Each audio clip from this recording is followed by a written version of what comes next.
if you're in the market for a second car, you might be looking at a van, a truck, or an SUV depending on your needs. So if you are looking to get a second car for your family's needs, I want you to consider getting an EV. And here's why. Electric vehicles have made huge technological strides since they were first introduced, and they're more popular than ever before. Yet, some drivers are still hesitant to switch from traditional gas-powered cars, and that's largely due to misconceptions that EVs still suffer the same shortcomings they did in their earlier years. While electric vehicles do indeed have their downsides, there are also considerable benefits to owning one. And today, I will outline reasons why I believe having an EV as a second car is the best decision you can make amid all the chaos going on in the world today. But first, here's a little bit about me. I am an IT professional who's been working from home, all thanks to the global pandemic that has wreaked havoc across the world. And second, I live in a small city barely a 20 minutes drive away from Montreal in Quebec, Canada. Knowing this, you're probably wondering, why do I even need a second car now that I work from home and the big Montreal is just a stone throw away? But let me tell you something. Living in North America, especially in the far north, is pretty much different from living in places like Europe. See, distances between points of interest are extensive, and the harsh terrain hasn't made it really any easier for surrounding places to enjoy public transport services like train networks. Additionally, residing in a country where snow days cover half the year, yes, 6 months of snow days, a 10-minute walk to the barbershop to get your haircut done, or a 15-minute dash to your favorite grocery store is not a journey you would be looking forward to. Because the few minutes can easily turn into 45 minutes or an hour of pure and patented struggle. Okay, back to cars. We currently own a fuel car, a traditional car, and an EV, an impressive 2015 Nissan Leaf. What do I need two cars for? Believe me when I say that we resisted getting the second car for the longest time. But let's just say I learned the hard way, and as cliche as it may sound, I choose my battles wisely. More on that later. For now, here are some of the reasons why I believe that having an EV as a second car is really awesome. Reason 1. Cost efficiency. It is easy to assume that owning two vehicles means doubling the cost, but this is not entirely true. The cost of fuel and general maintenance would be relatively higher compared to owning only one vehicle. Assuming you plan to drive the same distance as you did with one vehicle, but now split the distance between two cars. Having an EV will significantly pull down your cost of operation. Americans pay an average of 15 cents per mile driving gas-powered cars, which really doesn't seem like much, right? Until you compare it to the fact that many EVs run at 1/3 of that cost, given that electricity is significantly less expensive than gasoline. And since you're likely to charge your electric car in your garage most of the time, installing solar panels on your home can save you even more money and powering both your residence and your EV. So I did in-depth research, and this is what I found. While gas prices may vary over time and location, Canadian average prices for a gallon of gas are 5.9 Canadian dollar, or approximately 4.6 USD. If a standard ICE has about 14 gallons on average, it costs around $65 to fill the average tank. As much as the vehicle's range also differs, most of them must be filled up every 250 to 300 miles traveled. On the other hand, the electricity that powers EVs also comes from different sources. See, electricity can be generated from burning gas or coal or renewable sources like hydropower, wind, and solar. In comparison, the national median cost of 1 kilowatt of electricity is $0.17 per hour. The average EV takes about 7.2 kilowatts per hour to get a fuel charge of about 50 kilowatts per hour. That means the standard cost of a full EV charge is approximately around $8.5. Reason 2 is recharging. Compared to the few minutes it takes to fill up a conventional car at the gas station, recharging your EV is a much more significant time investment. While most electric cars engines take about 4 hours to reach a full charge, I like to think that it takes me 20 seconds for a full charge. 20 seconds being the time it takes me to park the car and plug it into the charging station for the night. And to add icing to the cake, there are more charging points in public spaces, in grocery stores, in restaurants, malls, and many of these places offer free charging. You know, nothing beats plugging your EV to charge for free while you enjoy a good meal with friends or family. If you live next to a busy road or have simply driven in rush hour traffic, you know how noisy conventional cars can be. EVs, on the other hand, are practically silent. So those days when I just need a quick silent drive to go get the mail, yes, we don't get our mail delivered to our home. We actually need to go to the neighborhood box to collect it ourselves. I simply jump to my Nissan Leaf and hit the road. I don't have to wait for the engine to warm up. I don't have to wake the neighbors up with a rumbling exhaust sound.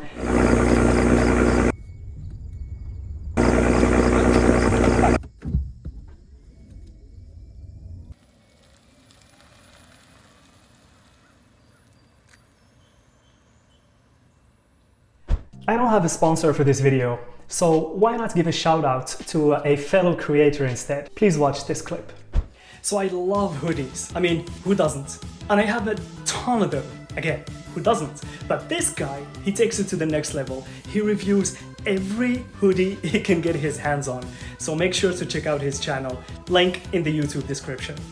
Driving an EV means you have the privilege of using the HOV lane, aka the carpool lane, any time of the day, even if you're riding solo. If you live in a high traffic area, this not only saves you so much time, but also a decent amount of sanity. On rare occasions that I use the highway, I can go on the fast lane and not worry very much about traffic. See, fast lanes in North America are designed to encourage people to be more mindful about their commute. You can take it if the car has 2 passengers or more, if it's a public transportation vehicle, like a taxi or a bus, or if it's an EV. This means a faster commute during rush hour. Additionally, a handful of bridges and roads designed to reduce commute time for those willing to pay a hefty amount of $8 per passage, like the A25 in Quebec, are totally free for EVs. Since there are fewer moving parts in an EV than in a gas engine car, EVs have lower maintenance costs. In fact, from my chats with experienced EV drivers, they say that windshield wipers and tire rotations are the only part that needs replacing. And EV brakes get even less wear and tear than those on a standard car, since the powertrain does a lot of the work of slowing down through regenerative braking. So statistics show that if you own a second vehicle, there is a greater likelihood that both cars will last longer and need less maintenance over time. Take for example, if you drive 1,000 miles per month using one car, you're probably getting pretty consistent oil changes. You're probably getting your tires rotated pretty constantly and refilling the tank. However, if you own 2 vehicles and maintain the 1,000 miles of driving per month, each car will experience less wear and tear within the same period. While you should still be getting consistent oil changes, tire rotations, and tank refills, you will not need to do these things as often. For my family and me, trusting all the daily errands on the Nissan Leaf helps keep our lead-in car, a 2018 SQ5, in good condition inside and out. And rather than racking up 120,000 miles in 10 years on that beautiful V6 sounding engine, we might end up only putting an average of 40,000 miles on it in the same time frame. With that said, both vehicles should last longer and definitely perform better. That's the theory, at least. Now hear me out. We get no roundabouts in North America. None. Okay, well, maybe we get 1 per city, but that's it. I don't know why, but I believe it's because of winter. I know you could blame anything on winter and it will work. But it makes sense that you want to avoid having cars playing Tokyo Drift when the roads are icy. So instead, we get a stop sign at every intersection. And because cities are built following a grid system, this means a stop sign every 100 feet. So basically, driving in the city, we're spending a majority of our time going between first and second gear, then stop. Then first, then second gear, then stop. which is definitely not economical from a consumption point, but also puts a lot of strain onto the gearbox and the whole drivetrain. I actually believe that's the reason why we don't have many manual cars here anyway. It would really suck to just be going first, second, first, second. But driving electric, you don't have to deal with this madness at all. I've been using one pedal. When I push it, it accelerates. When I lift, it decelerates. The Leaf model I have doesn't come to a complete stop like a Tesla with the one pedal mode, but it's more than enough to keep me happy as a driver, to keep the passengers happy, and to keep the car happy. And finally, having an EV as a second car will definitely up your driving appetite. You'll instantly notice 3 advantages to driving an electric car over driving ICE vehicles. The first is instant torque from the electric motor or motors, which gives high and responsive acceleration. The second is regenerative braking when easing off the accelerator, which actually feeds energy back into the battery, adding to their efficiency.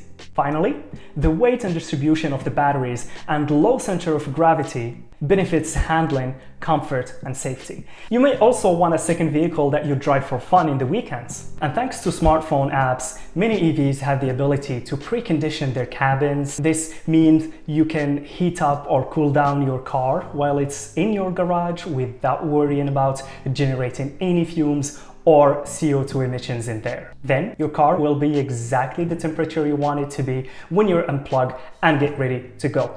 Remember the cold I mentioned earlier? That helps. And there you go. Those were the reasons that helped me take the decision of replacing my previous Mazda B4000 truck with the current Nissan electric Leaf. In your opinion, would you buy an EV as a second car? Did I actually convince you? So let's have a discussion in the comments. I always value your feedback. And if you enjoyed the video, please let me know in the comments as well. Please give it a thumbs up. It just makes our day. Let me know that you guys enjoyed this video so I can make more videos like it. Thank you all and be safe.